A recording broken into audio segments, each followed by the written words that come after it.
তোমার লাইফে যদি এখন আমি তোমাকে এমন একটা অপরচুনিটির কথা বলি, যেই অপরচুনিটিতে তুমি কে, তুমি কোথা থেকে আসছো, কোথায় বড় হইছো, তোমার ফ্যামিলিকে, তোমার জেএসসিতে রেজাল্ট কী ছিল, তোমার পিএসসিতে রেজাল্ট কী ছিল, তোমার স্কুলে কত রোল ছিল, তোমার কলেজে কেমন রেজাল্ট হয়েছে, তুমি আদৌ ফেল করছো কিনা, তুমি কেমন মানুষ, তুমি দেখতে কেমন, তুমি যদি সব কিছুর পরিচয় চেঞ্জ করতে পারতা তাহলে তুমি কি ইউজ করতে পারতা কিনা, তাহলে কি তুমি এই সুযোগটা ইউজ করতা কিনা, আমার প্রশ্ন এটা। তোমার যদি উত্তর হ্যাঁ হয় তাহলে সেই সুযোগটা হলো অ্যাডমিশন। ট্রাস্ট মি, বাকি সব পয়েন্ট বাদ দাও, তুমি তোমার শিক্ষাগত যোগ্যতা যদি একবারে চেঞ্জ করে ফেলতে চাও, দ্যাট চান্স ইজ অ্যাডমিশন। তুমি যদি ভালো একটা ভার্সিটিতে চান্স পাইতে চাও, ভালো একটা ভার্সিটিতে চান্স পাও, হোক বুয়েট, হোক মেডিকেল, হোক ঢাবি, হোক রাবি, হোক জাবি, হোক প্রাইভেট, তোমার যেইটাই টার্গেট হোক না কেন, তোমার যেইটাই টার্গেট হোক না কেন না, তুমি যদি তোমার কাঙ্ক্ষিত ভার্সিটিতে চান্স পাও, from that day till the next 4 years, যেদিন পর্যন্ত তুমি ওই ভার্সিটির সার্টিফিকেট নিয়ে ভার্সিটির গেট দিয়ে বের না হইলা, সেই দিন পর্যন্ত তোমার পরিচয় তোমার ভার্সিটি। এটা সত্য কথা, এটা তুমি ডিনাই করতে পারবে না। যদি একটা ভালো ভার্সিটিতে চান্স পাই যাও, হোক বুয়েট, হোক মেডিকেল, হোক ঢাবি, যে কোনো এক জায়গায় যদি তুমি চান্স পাই যাও, ওই দিনকার পর থেকে কিন্তু কেউ তোমাকে জিজ্ঞেস করবে না যে তোমার জেএসসিতে কত পয়েন্ট পাইছিল, তুমি বৃত্তি পাইছিলা, বৃত্তি পাও নাই, তোমার রোল কত ছিল স্কুলে, 30 রোল ছিল, 50 রোল ছিল, তুমি কি কলেজের পরীক্ষায় কেমন করছো, কলেজের পরীক্ষায় ভালো করছো, খারাপ করছো, উদ্ভাসের পরীক্ষায় কত করছো, কোচিংয়ের পরীক্ষায় কত পাইছো, এইচ কোর্সের কোর্সে কত পাইছো, কোনো পরিচয় আর নাই। ওই দিন থেকে সব পরিচয় চেঞ্জ। সো তুমি কি এটা চাও না ম্যাম?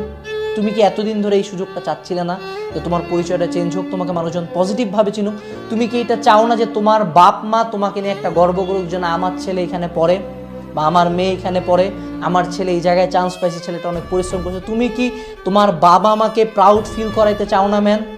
তুমি কি চাও না যে তোমার আশপাশের মানুষজন, তোমার পাড়া পড়শি, তোমার পাশের বাসার আন্টি, তোমাকে যারা অপমান করছে তাদের কথাটা জবাব দিতে, তাদেরকে নিজের সম্বন্ধে একটা ভালো কিছু জানাইতে, যে না আমি এই জায়গায় পড়ি, আমি এই জায়গায় চান্স পাইছি? তুমি কি চাও না যে তারা তোমাকে একটু রেসপেক্টে দেখুক?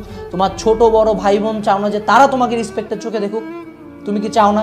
তুমি কি চাও না যে তোমার ফ্রেন্ড সার্কেলে তুমি একটা ভালো পজিশন হোল্ড করো? তুমি কি চাও না যে তোমার বন্ধুরা, তোমরা সবাই মিলে একটা ভালো জায়গায় পড়ো? শুধু একা কেন, তোমার ফ্রেন্ড সার্কেল যখন সবাই ভালো ভালো জায়গায় পড়াশোনা করবা, that will B a great friend circle. তুমি কি সেটা চাও না? আমার মনে হয় তুমি সব কিছুই চাও।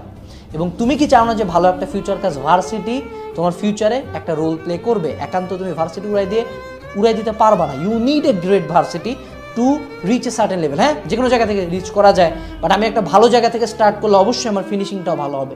তুমি কি সেটা চাও না? তো তোমার এই অ্যাডমিশন সিজনে 3 মাস বা 4 মাস আল্লাহ তোমাকে দেয় বাংলাদেশের মতো একটা জায়গায় নিজের পরিচয়টা চেঞ্জ করার জন্য, নিজের পাসটা পরিবর্তন করার জন্য। এই সুযোগ লাইফে হাতে গোনা কয়েকবার আসে, এবং সবচেয়ে বড় সুযোগ হলো এইটা। এই পরিচয়টা তোমাকে লাইফে সারা জীবন বহন করতে হবে। So use this time. 3 থেকে 4 মাস নয়, just only 3 months to 4 months, just 120 দিন বা 90 দিন, জাস্ট 90 দিন তুমি যদি পড়াশোনা করো, তুমি যদি পরিশ্রম করো, তুমি যদি সর্বোচ্চ এফোর্টটা নিজের দাও, তুমি এত কিছু চেঞ্জ করতে পারতেছো। What stopping you? তোমাকে থামাচ্ছে কে? তোমাকে থামানোর কেউ নাই, তুমি একা এখানে। তোমার সাথে উপরে আল্লাহ, নিচে তুমি, আর কেউ নাই। Just start the game man, give it your all. তোমাকে কেউ থামাইতে পারবে না। জাস্ট এইটা ইনশিওর করো যে অ্যাডমিশন টাইমে তোমার যতটুকু পড়ার কথা তুমি তার সর্বোচ্চটা পড়তেছো। তুমি তোমার 100% জানো না, তোমার 100% তোমার কল্পনার বাইরেও শক্তিশালী। You are stronger than you think, you are more talented than you think, you deserve more. তুমি পারবা, ডোন্ট গিভ আপ। জার্নিটা খুব টাফ হবে, এই 3 মাস খুব টাফ, কিন্তু দেখতে দেখতেই চলে যাবে। সো 3 মাস পরে যদি কোনোদিন নিজেকে আয়নায় দেখো, 2টা অবস্থা হতে পারে। 1, তুমি তোমার অবস্থা নিয়ে স্যাটিসফাইড হবা, 2, খুবই ডিসস্যাটিসফাইড হবা। ওই একটা কথা আছে না যে the bill of regret is higher than the bill of pain. মানে তুমি পেইন থেকে যতটুকু না রিগ্রেট কষ্ট পাবা, তোমার যদি রিগ্রেট থাকে, যে আল্লাহ আফসোস থাকে যে ইস আমি যদি আরেকটু পড়তাম, সেটা কিন্তু আরো বেশি। সো এরকম কোনো যাতে আফসোস না থাকে। যদি 3 মাস শেষে আয়নার সামনে দাঁড়ায় চান্স নাও পাই, যাতে নিজের দিকে তাকিয়ে বলবি তোর মনে, তোর ব্রেনে, তোর শরীরে যত শক্তি ছিল তুই তো সব দিছিস, তার চান্স পাইস না, তোর মনে কোনো আফসোস নাই। তখন কিন্তু কখনো খারাপ লাগবে না, তখন কিন্তু সুইসাইডাল থিঙ্কিং আসবে না। বাট যদি তুমি তোমার সর্বোচ্চটা না দাও, এই গিল্টটা মনের মধ্যে আজীবন থাকবে। Don't be guilty, don't be guilty. Guilt খুবই খারাপ একটা অনুভূতি, আমি চাই না তোমরা কেউ এটা পাও। সো যারা আমার চ্যানেলে আসো, যারা আমার ভিডিও দেখতেছো, give it your all man, give it the best shot of your life. তোমার লাইফের সর্বোচ্চ পরিশ্রমটা 3 মাস দাও, সর্বোচ্চ পরিশ্রমটা 4 মাস দাও।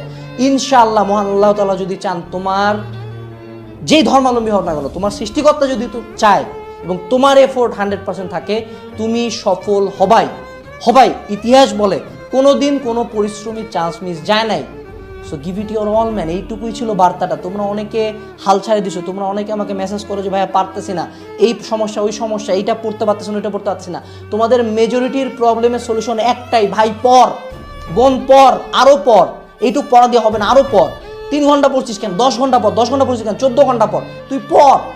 তোর আর কোনো সলিউশন নাই, ফোন টোন ফেলায় দে, যত বাকি কাম কাজ 3 মাসে সব বাদ, শুধু পড়বো। 3 মাস পরে ঘর থেকে বেরোবো, পুরা গেম চেঞ্জ করে দিব।